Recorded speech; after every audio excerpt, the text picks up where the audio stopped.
The obvious inability by these amateurs to fly the 4 airplanes in the way they were flown, and the total lack of proof that they were even aboard those planes, poses a serious question. If not them, then who was piloting the planes? One thing everyone can agree on is that no professional pilot in the world would ever crash his own plane into a highly populated target like the Pentagon or the Twin Towers in New York. Even at gunpoint, once he knew his plane was doomed, at the last minute he would steer it away from a populated target or plunge it directly into the sea. I don't believe any airline pilot would intentionally fly into the World Trade Center, even with a gun at his head. It is inconceivable to me that any airline pilot would allow anyone to force him to fly into an inhabited building. I cannot imagine how any pilot could be conscious or capable of doing anything to control that airplane at the time that it was directed at one of these buildings. But then, who was in the cockpits? What may seem as a far-fetched possibility was actually suggested by TV reporters less than 10 minutes after the impact on the second tower. That is a very large aircraft. Would be enormously significant if someone was able in some way to get their hands on a 727 or a similar sized commercial aircraft and then crash it in. Ollie? Jim, what you're saying could be a drone aircraft. That's an aircraft that's guided electronically to its target without having a pilot. Now that is a possibility as well. One fact that seems to support this possibility are the exceptional speeds these airplanes were able to achieve at low altitudes, near sea level. As we know, a person can easily run at top speed through normal air, but he cannot do the same in a much thicker medium like water. If he were to be pushed at the same speeds in the thicker fluid, he would probably lose his arms and legs due to the excessive resistance he encounters. The same thing can happen to airplanes if they are pushed beyond their design structural limits. At 30,000 feet, the air is very thin, and the airplane can easily travel beyond 500 miles an hour without encountering much resistance. As soon as it starts descending, however, the atmosphere gets thicker and thicker, and the plane needs to reduce the speed accordingly in order to preserve its structural integrity. Below 10,000 feet in altitude, speeds around 250 miles per hour are recommended. In fact, each airplane has a specific maximum operating velocity, called VMO, which should never be exceeded at low altitudes. Never means never for a reason. Should the VMO be exceeded, a phenomenon called flutter can occur, which can quickly cause irreversible damage. The flutter phenomenon can affect any kind of airplane, from large military bombers to small single-engine airplanes. Once the VMO is exceeded, not only are the wings and the ailerons at risk, but also the fuselage begins suffering from the air pressure caused by the speed. This is what happened to an Air China 747, which exceeded the maximum operating speed, or VMO, in the desperate effort to recover from an engine failure. For the first time, Captain Ho takes manual control of the plane. Airspeed 270, 280. The plane is about to exceed its maximum speed. Approaching VMO. The stress of the dive tears the landing gear doors off the plane. We've passed VMO. Emergency. Emergency. Luckily, the pilots were able to regain control of the plane and perform an emergency landing. The damage caused by the excess velocity was visible all over the plane. The maximum operating speed for a 767, 2 of the 4 hijacked airplanes, is 414 miles per hour. For the other 2 airplanes, the 757s, the VMO is even less, 402 miles per hour. Yet on 9/11, all 4 airplanes were flown at speeds close to or beyond 500 miles per hour near sea level without suffering any visible structural damage, while remaining perfectly under control all the way into their targets.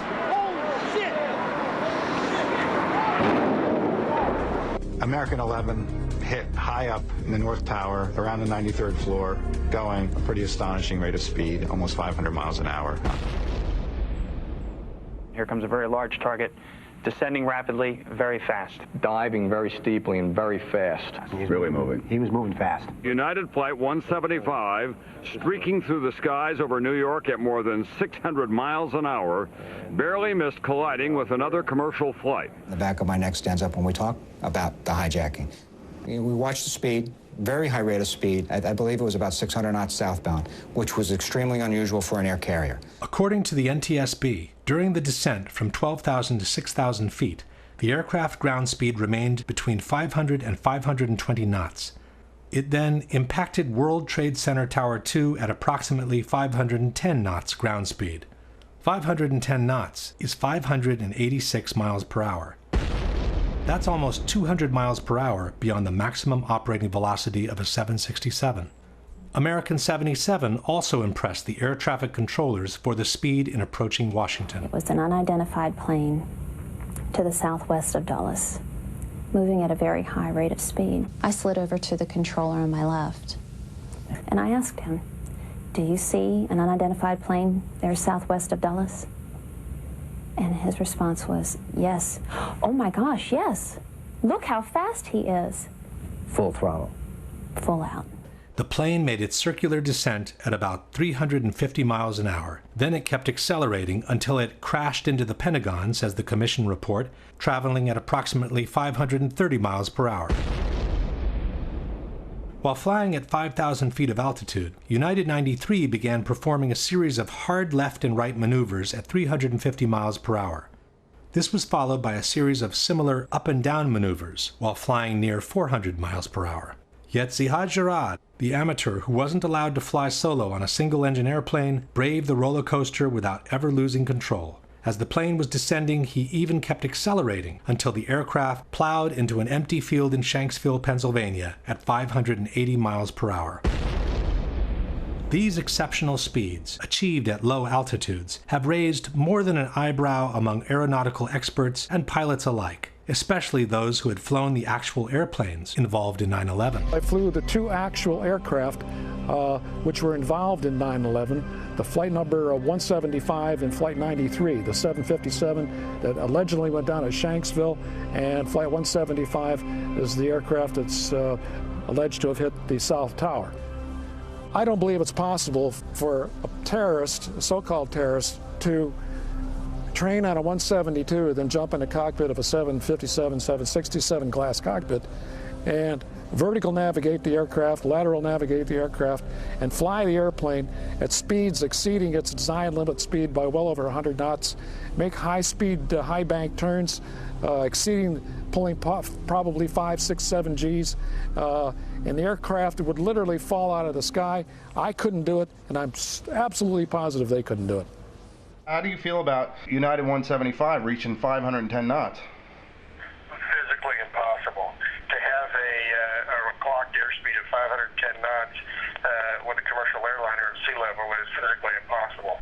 Flight 175 that hit the second tower, they said it was going at roughly 560 miles an hour at sea level. No, that's impossible. You need so much power to push yourself through that air. So the engines have the right amount of horsepower for cruising at 30,000 feet at 500 plus miles an hour. To do that at ground level, you need 6 times that amount of power. Those engines can't put out 6 times more power. If you changed out the motors so they were motors that had 6 times the thrust, then theoretically you could, but then the structure is not strong enough. Under all circumstances, I'd say an absolute resounding no. To me, it's impossible. Any pilot that has been in a commercial jet would probably laugh at if you said 510 knots. Is it possible to fly over 500 miles an hour at sea level? No. It would be above the indicated airspeed would be greater than its maximum speed at sea level. Even, like, say if it was even in a shallow type of dive, would it be able to? Any airplane can be dive, of course. Then you've got the assistance of gravity, right? But there comes a point where the drag of the air overcomes the aerodynamics of the airplane. For a final word, the same researcher has called Boeing Corporation. It has to do with the maximum speed of a 767-200 at 700 feet altitude. For 200? Yeah, 767-200, yeah. Like, I had asked some people, and they assumed it would be about 250 miles an hour or something. That sounds pretty likely because at 35,000 feet, it's 530 miles. So there's no way that it could be going 500 miles an hour at 700 feet altitude then? Not a chance. Not that fast. Question. Can you produce any evidence that a Boeing 767 equipped with regular engines can fly for almost 2 minutes beyond 500 miles per hour in the lower strata of the atmosphere without suffering any visible structural damage? Can you explain how amateur pilots who had never flown a jet before in their life could maintain full control of an airliner that has exceeded the VMO by almost 200 miles per hour? And why would some terrorists who have been lucky enough to get within reach of their target want to risk the entire operation by imposing such a stress on the airplane that it would almost certainly cause them to crash before they complete their mission? One question becomes inevitable at this point. If those were military drones and not regular airliners, what happened to the passengers? With certainty, no one can answer this question.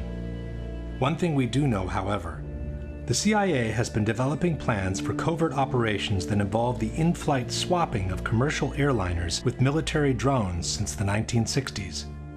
One such plan was called Operation Northwoods, and it detailed how to replace a civil airliner with a military drone in mid-air, unbeknownst to the air traffic controllers. After the swap, the airliner would be landed in a military base. The drone would continue to fly, appearing on radar as the original plane, and would be remotely guided all the way into the target. We don't know whether this is the actual end the passengers met, but one thing we can say for sure. Those who called their relatives from their cell phones could not have placed those calls from the airplanes in flight. Minutes after the fourth plane had crashed in Pennsylvania, news was already circulating that several passengers had made calls with their cell phones from the hijacked airplanes. We are being hijacked. We are being hijacked. Those frightening words were uttered by a passenger aboard United Flight 93 who was able to call emergency personnel on his cell phone before the plane crashed in western Pennsylvania. And tonight we're getting reports of cell phone calls from at least 3 of those 4 flights. On the second flight that came out of Boston, that was the second flight of the day and also went into one of the Twin Towers of the World Trade Center, there was a businessman who got off 2 cell phone calls to his father. CNN commentator Barbara Olson, wife of U.S. Solicitor General Ted Olson. She reportedly called her husband twice on a mobile phone to tell him her plane was being hijacked. The problem is that in 2001, it was practically impossible to make a call with a cell phone from an airplane at cruising altitudes. The whole idea behind cellular phones is that they use low power transmitters, both to keep the cost of the units down and to preserve battery life. It is up to the receiving towers on the ground to pick up and boost their signal before they route it through the system. It is commonly thought that beyond 10,000 feet in altitude, most cell phones become useless. Passenger planes normally cruise at 30,000 feet and beyond.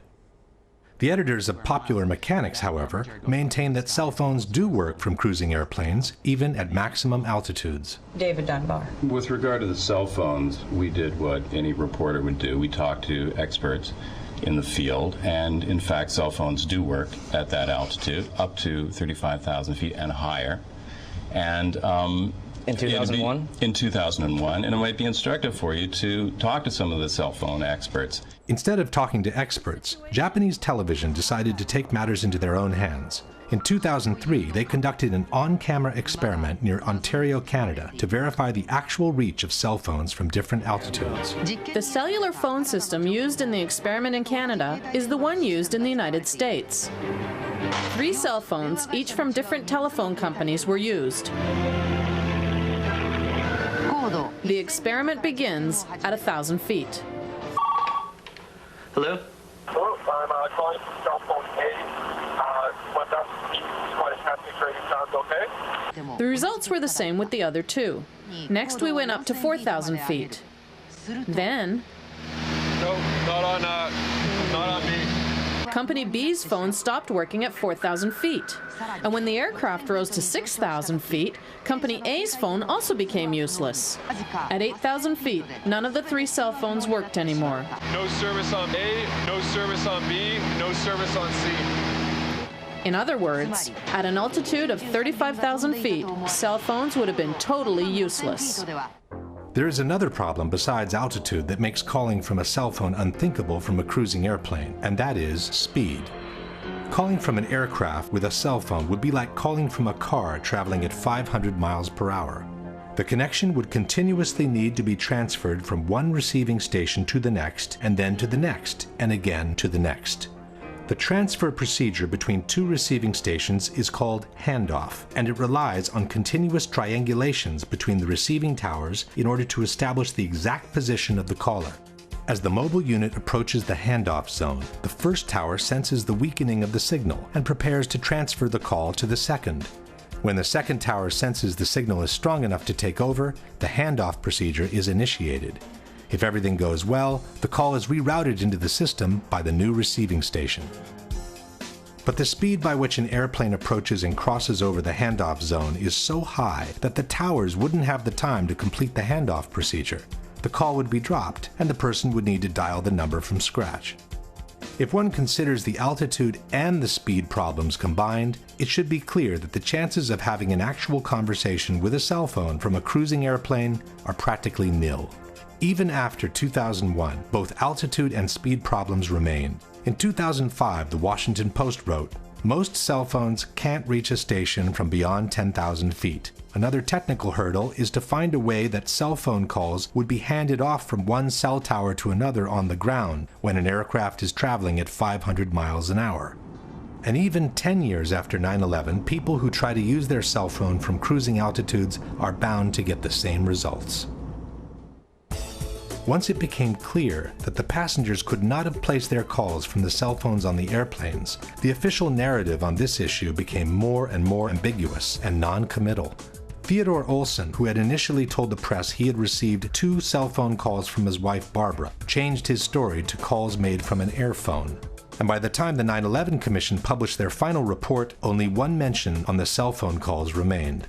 Shortly thereafter, wrote the Commission, passengers and flight crew began a series of calls from GTA airphones and cellular phones. No indication on which calls were made from cell phones and which ones with airphones was given. The authorities from the Massawi trial also avoided being too specific on the origin of the calls. Within the official documentation, they released this flash animation, which contains all the basic information on the 4 hijacked airplanes. By clicking on any of the flights, one can view the passengers list. By clicking on the telephone icon at the bottom, the passengers who have made phone calls are highlighted. And by clicking on any of the passengers' names, the list of the calls they have made is displayed. Each of the calls lists the exact time it was placed, the duration, the initial part of the number dialed, and the name of the person receiving the call. But the number from which the phone call was placed is missing. The only information available is the location on the plane the calls were presumably made from, row 30 in this case. It's as if the authorities were trying to suggest that the calls were made from airphones without having to put it down on paper. Only in 2 cases did the authorities openly state that a cell phone was used. One is the call allegedly placed to 911 by a passenger who had locked himself in a lavatory where airphones are not available. The second is a call placed by flight attendant C.C. Lyles to her husband, who later described his surprise in receiving a call from her cell phone in a television interview. Once the phone got disconnected, then I sat up in the bed like, it was like I just woke up. I'm like, was that a real call? So I looked at the caller ID and noticed that it was a call, and it was from her cell phone. And I'm like, okay, wait a minute. How can she call me from on the plane from a cell phone? Because cell phones don't work on the plane. That's what I'm thinking. As only these 2 phone calls were admitted by the authorities, the debunkers have universally adopted the only 2 cell phone calls made position. Le telefonate non sono state fatte con il cellulare, sono state fatte con gli earphone. In soli 2 casi è stato usato un cellulare, quindi quelle 2 telefonate brevissime, frammentarie, sono state fatte quando l'aereo era una quota perfettamente compatibile con la rete cellulare americana. But one thing is the number of cell phone calls admitted to. Another is the number of calls that were actually made. In the days following 9/11, the FBI interviewed the various people who had received a phone call from their relatives on the planes, and their reports tell a different story.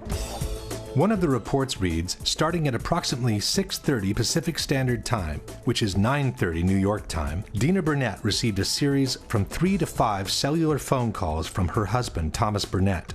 Burnett was able to determine her husband was using his own cellular phone because the caller ID showed his number. Only one of the calls did not show the caller ID as she was on the line with another call. According to the official documentation, Thomas Burnett made a total of 3 calls, one at 9:30, one at 9:37, and one at 9:44. This means that at least 2 of these calls, if not all 3, were made from Burnett's cellular phone. At 9:30, the plane was flying at 32,000 feet and climbing. At 9:37, it had reached 36,000 feet and was still climbing. At 9:44, it had descended to 22,000 feet, while it accelerated until reaching a ground speed of almost 400 miles per hour. None of these calls seems to have been possible with a cell phone from that airplane. According to another report, United 93 passenger Jeremy Glick saw hijackers on the plane, used a cell phone, and called Makeley, his stepmother, to report the hijacking. He then asked to talk to his wife, Lisbeth. And he was on the phone and he had told me that his plane had been hijacked. According to the FBI, Glick's wife, Lisbeth, could not hear any unusual sounds in the background of the call, and the connection was extremely clear, as if he was calling from the next room. Cell phone communication was lost at 9:55. Glick placed the call at 9:37, which means the communication lasted uninterrupted for 18 minutes while the plane was flying between 39,000 and 10,000 feet at an average speed of almost 400 miles per hour. Only a miracle could have kept that connection open for all that time had the call truly been placed from the airplane in flight. Lauren Grancolas possessed a cellular phone and is believed to have allowed another passenger, Honor Wainio, to use the cellular phone. Wainio placed one call to her parents at 9:53, when the plane was at about 10,000 feet, traveling close to 400 miles per hour. Elsa Strong received a cell phone call from her sister, Lisa Gronlund, a passenger on United 93. Gronlund made the call to her sister at 9:46, when the plane was at 17,000 feet and traveling at almost 400 miles per hour. Marion Britton was also a passenger on United 93. Britton's live-in boyfriend received a cellular phone call from Britton during the hijacking. Britton told Fiumano, her boyfriend, that she had borrowed a cell phone from another passenger. Britton's call to Fiumano took place at 9:49, when United 93 was flying beyond 13,000 feet at a speed of 420 miles per hour. Peter Hansen, a passenger on United 175, contacted his mother on cell phone and said the flight had been hijacked. Peter's father, Lee, said that he resisted the temptation to call his son back because he didn't want to place him in more danger by having his cell phone ring on the plane. Peter Hansen called his parents twice, at 8:52 and at 9 a.m. At 8:52, the plane was at 30,000 feet and it was climbing. At 9 o'clock, it was flying at over 18,000 feet in altitude, while it accelerated towards the record-breaking speed of almost 600 miles per hour near sea level. Brian Sweeney was also a passenger on United 175. After learning of the attacks, wrote the FBI, his wife Julie Sweeney returned home to find that her husband had left a message made from his cell phone aboard the plane on their answering machine. Sweeney made the call at 8:58 in between the 2 Hansen calls, when the plane was still at 25,000 feet in altitude. While any one of these phone calls could have momentarily been connected by a set of fortunate coincidences, it should be obvious that all these cell phone calls as a whole could not have been made from the cruising airplanes. Question: given the known limitations of the cellular phone system in 2001, can you provide any evidence that the cell phone calls made by the passengers reported by the FBI could have been made from the altitudes, at the speeds, and for the durations indicated for each of them? We do know, however, that the calls were made, as no one has ever doubted that the relatives actually received them. This opens the way to a disturbing possibility, which seems to support the in-flight swap hypothesis, that the passengers were forced to call their relatives under duress, pretending to be on the airplane, while in fact they had already been landed in some unknown location. In support of this hypothesis, we have different elements. One is the conversation passenger Todd Beamer had with a GTA airphone operator, Lisa Jefferson, during the hijack of Flight 93. It is through Lisa Jefferson that the whole world learned about the famous call to action, "Let's roll." When he told the guys, "Are you ready?" I assumed that they were waiting on his cue.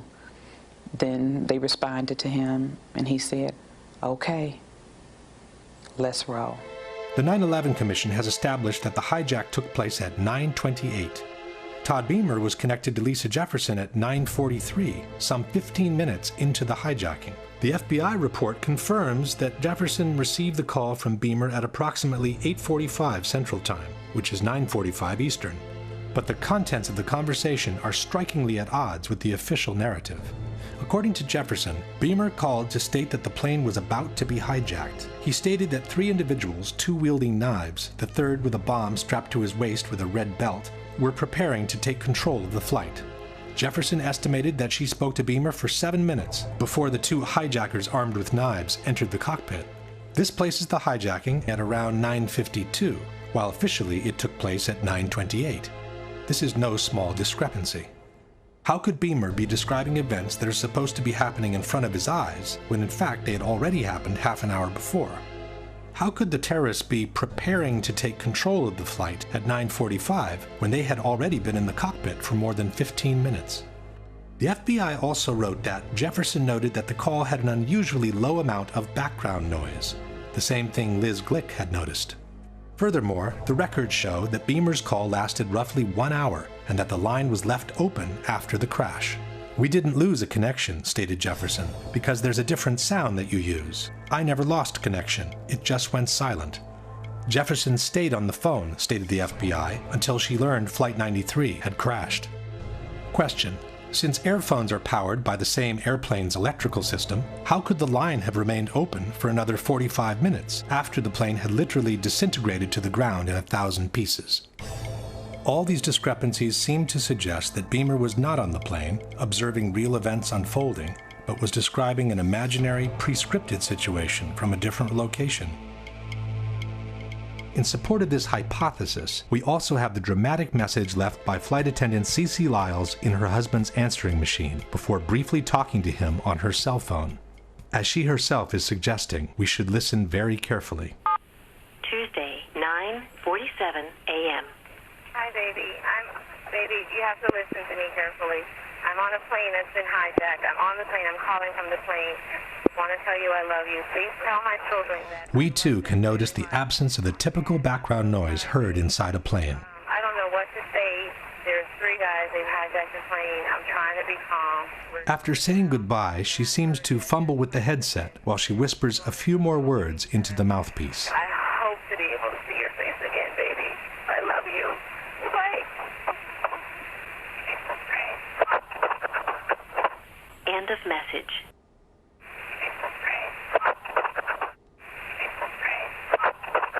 Even by playing the segment several times, it remains difficult to hear anything different from the words, "It's a frame." In any case, the problem with the phone calls does not change. The cell phone calls confirmed by the FBI in their reports cannot have been made from the cruising airplanes.